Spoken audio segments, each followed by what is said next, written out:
put so much hype on his name. And he's been, the highest he's ever rated was top 6, and everyone thinks he's like the best opper. By the way, let me mind you, number 7 in 2017, right? Number 13 in 2016. Sorry, this is just another thing going in my brain. Won 2 majors. In 2016, that guy was ranked number 2 while calling. We ever seen that before? And number 6 in 2017. We ever seen a person like that? An opper that calls and can op and dominate? 18 players have won at least 2 majors. Yeah, it makes sense. So you got Fnatic, Astralis, and SK. Hiroshima won twice?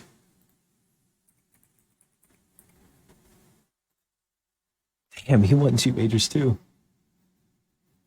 That's crazy, and no one puts any respect on him at all. Most of the teams he's been on too are winning teams.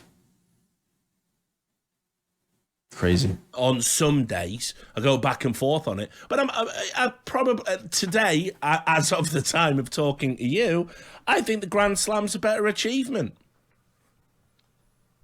Stewie won it, by the way. So anyway, we won the major. We know what to do. First of all, none of our mindsets were ever like that. I never thought that a coach is just a yes man and a hype man and is only there to help us. Whatever Tim's thinking is, I don't know if it evolved, but whatever he says about the coach, like, I don't think there's anything wrong with this statement. Referring to my vision of a coach as a guy who doesn't decide and assists. Maybe a little bit with who doesn't decide. Valve designed this game to be that way in a sense. You only really have 30 seconds to speak, and you can really only say so much. But I do agree with the part where he assists. I think a coach's job is to come in. For example, if I'm going to come into Liquid as a coach, I'm going to see what Liquid has. I'm going to see from my experience what I can do to help them and help them on. See what they've got, what they're good at, paint the full picture in my head of what they are, who they are, areas that they need to work on, and point them and try to help as individuals. Now, that is, again, tonally back and forth, because he's saying, I don't know, I don't think that you should just be a yes man. Then he says, okay, I suppose if you do say that and you do think that that's kind of bad, but this is what I want my coaches to do. I want my coaches to come in and basically say, oh, could you improve this? Could you do that? But, they don't really have much chance to speak, do they, at the tournaments? So Valve obviously agree with me.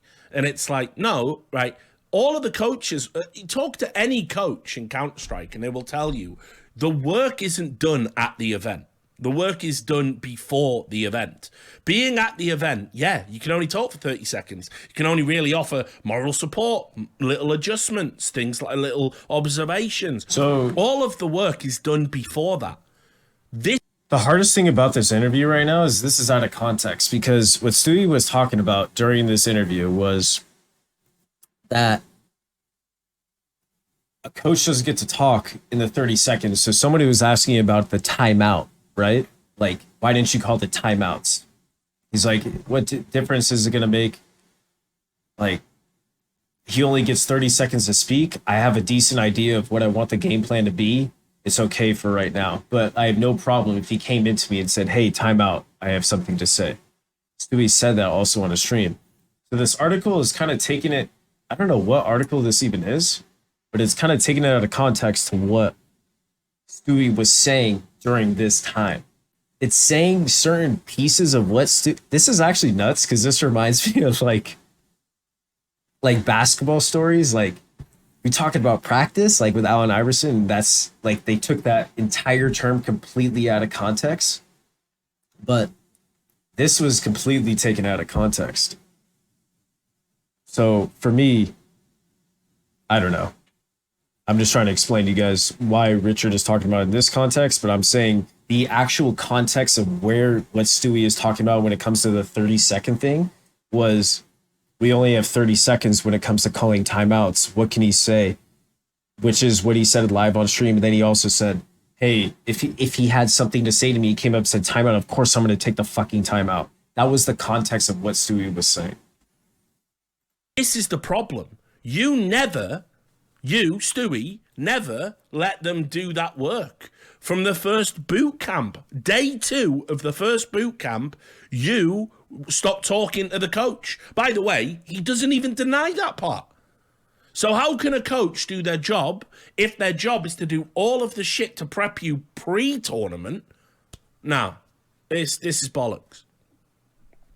He then goes on to talk more about... Wait, what? He did deny that part. He literally said they had discussions about stuff.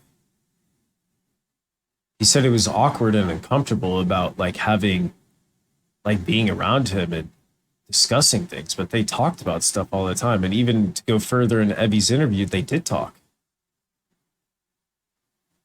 They definitely talked. Is A4 better than A1S? No. A1S is better. It's just less bullets. You just have to be more accurate. Less spammed or smoke. Shit like that. How he thinks a coach should be. And he goes, hey, Breezy. This is him doing an impersonation of a coach. Hey, Breezy, your A-site lurk is terrible. I have some suggestions for you. I saw Nico do this. I saw this guy do this. That's how I think a coach should be, and also a person that, as a coach, I feel that you want to be a person that the players want to come to you. They want to go out of their way to come to you for help, and no, you throwing yourself on there all the time, making it known that you're available for help because we know you're available for help, but yeah, anyways, that's what my vision of a coach is. Now, what that tells me, and probably tells you, from me having read it, is Stewie doesn't know what a coach is, or what a coach does, or what coaching methods are, what tools a coach would use, because he thinks coaching is a player is doing something wrong, the coach tells that player to do it differently, preferably in the way a better player does it. Now, I'm hoping what my vision of a coach is. Now, what that tells me, and probably tells you, from me having read it, is Stewie doesn't know what a coach is, or what a coach does, or what coaching methods are, what tools a coach would use, because he thinks coaching is a player is doing something wrong, the coach tells that player to do it differently, preferably in the way a better player does it. Now, that's not correct. It's not like, you know what the issue is in today's CS scene? You want to know what the issue is with today's CS scene in terms of coaches? Name me the top 5 coaches right now. Name me 5 coaches that are the top 5 coaches that the players praise. Go. Go. Do people praise Malik?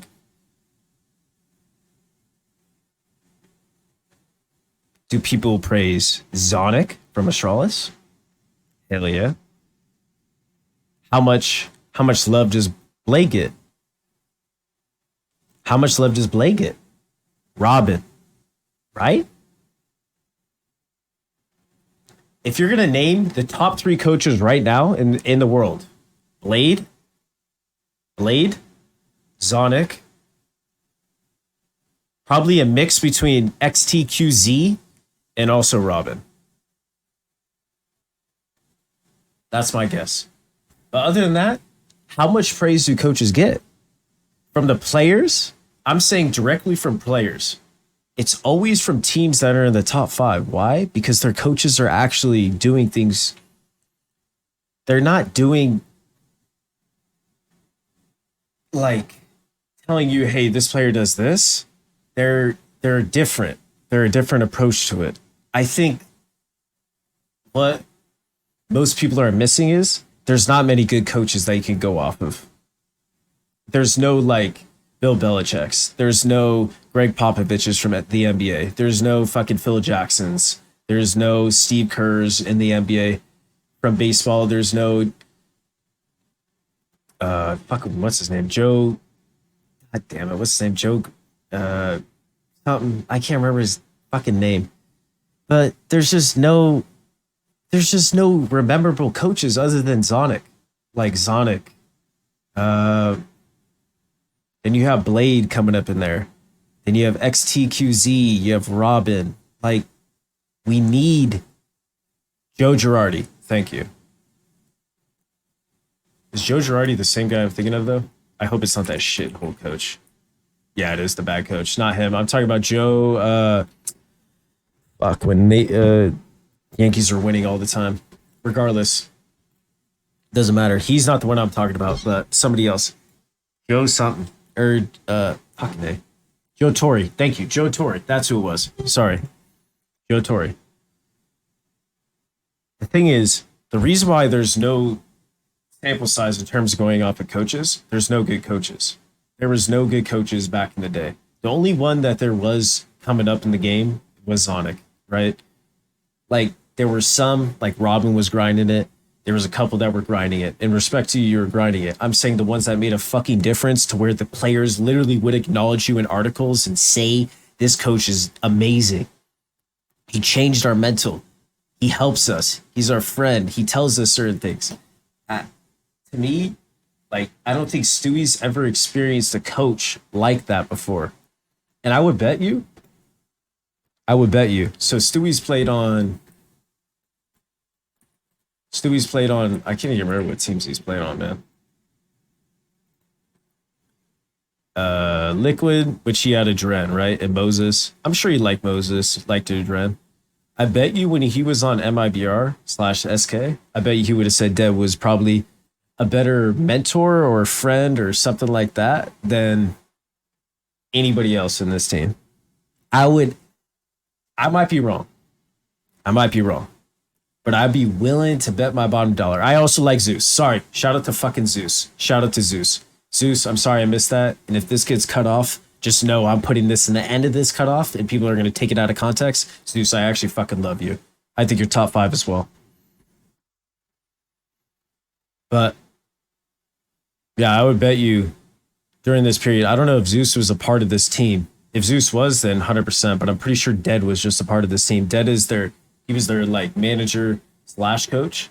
And he was like just this amazing, kind-hearted, fucking amazing human being. And I met him many a times. And a lot of times when I hung out at LANs, like I hung out after when it became in 2018, 2019, every time I saw him, probably one of the nicest human beings I've ever met. Took this guy into, doesn't even matter. But like, Ryan, you pugging? Or are you ranting about Stewie? Stewie fucking, I guarantee you Stewie fucking loves the shit out of him. Guarantee it more than any of these other coaches that he's had. My friend, FREAKAZOID. Shut up, man. I'm talking. What's wrong?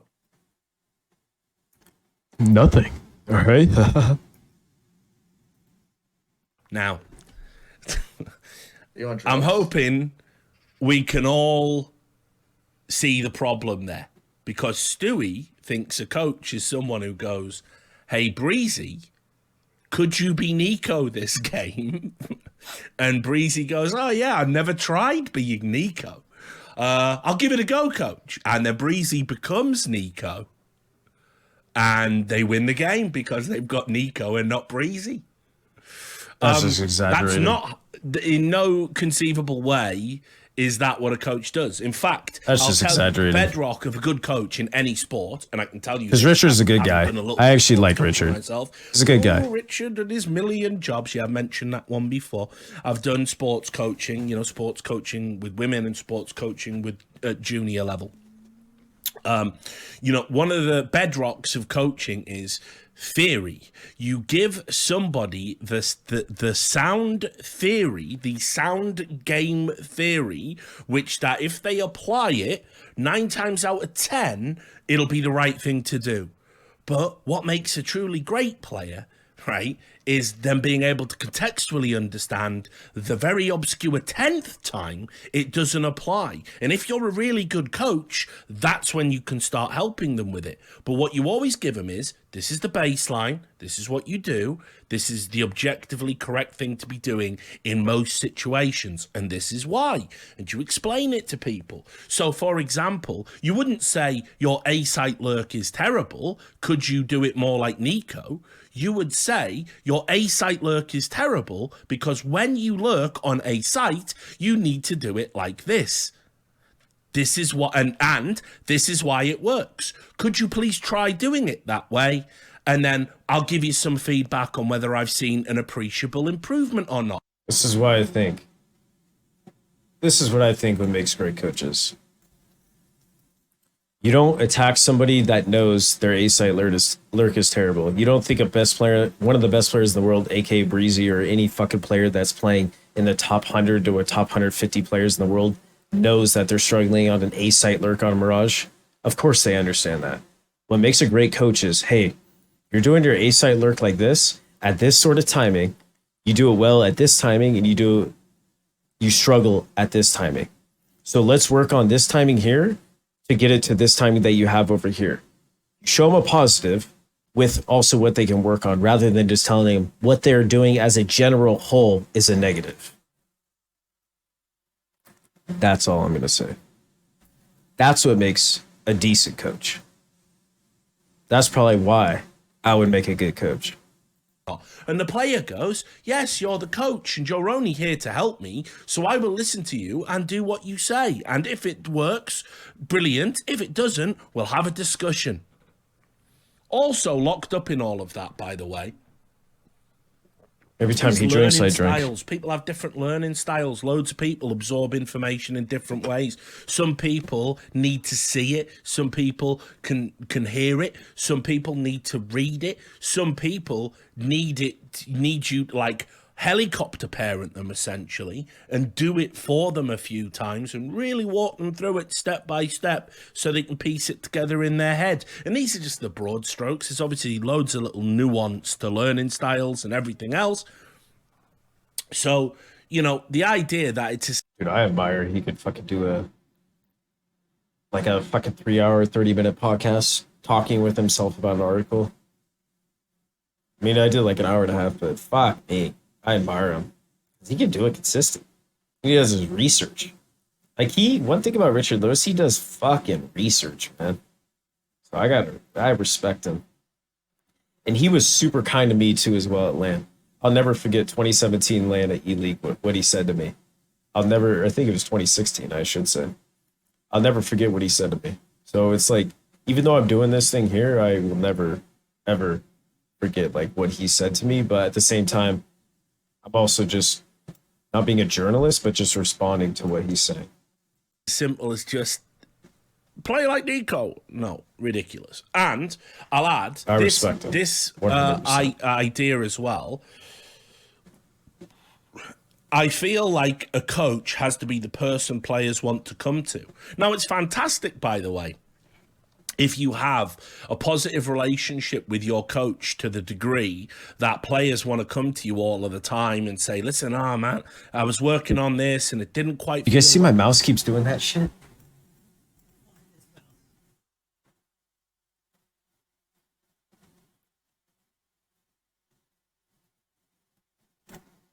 Oh, it keeps sliding and moving. It's like driving my eyeballs crazy. I can't do it anymore.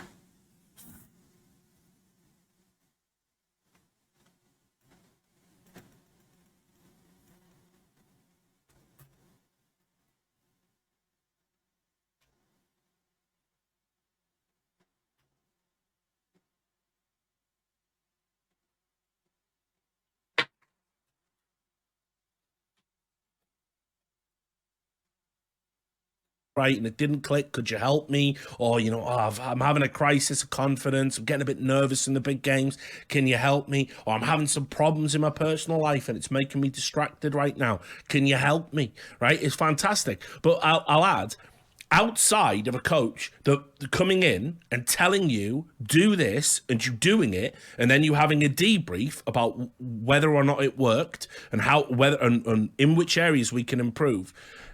They're a coach. They're not a fucking agony aunt. You know?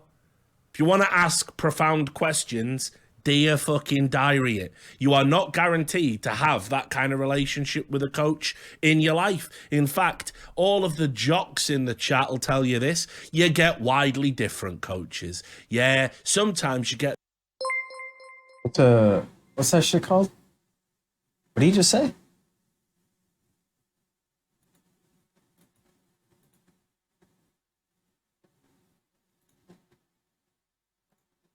They're a coach. They're not a fucking agony aunt. You know? If you want to ask profound questions, dear fucking diary it. You are not guaranteed to have that kind of relationship with a coach. What's that word? In your Agnion? Does anyone know what that word is?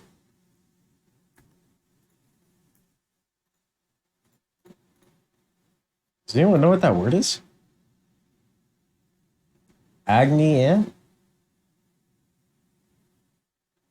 You have someone to talk to?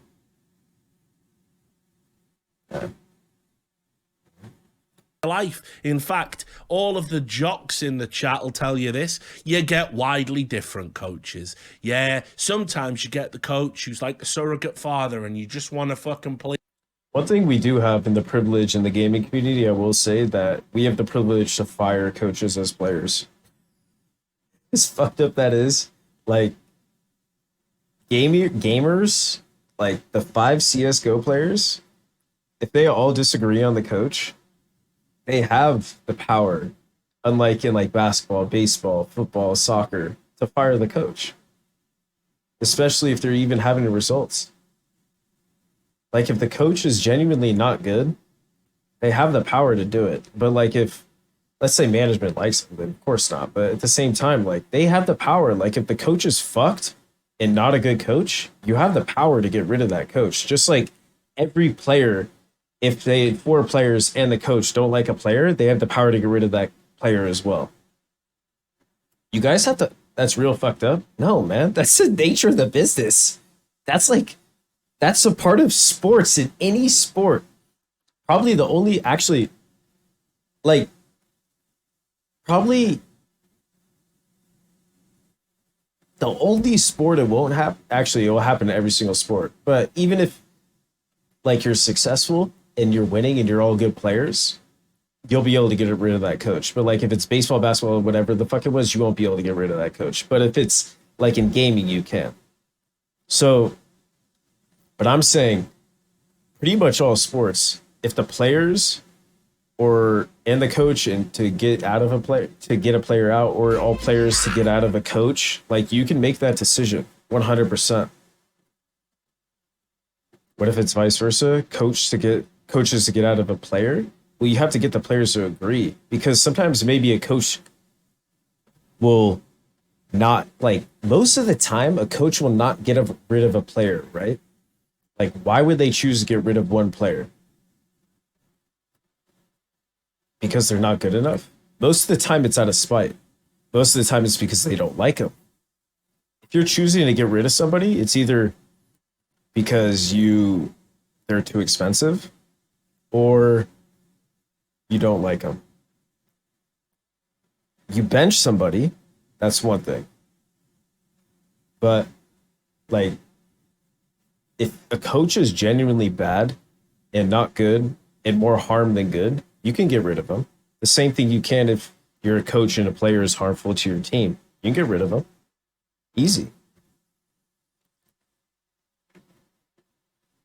Well, we all know LeBron makes his fucking choices too. Marcus, thank you for the 13 months.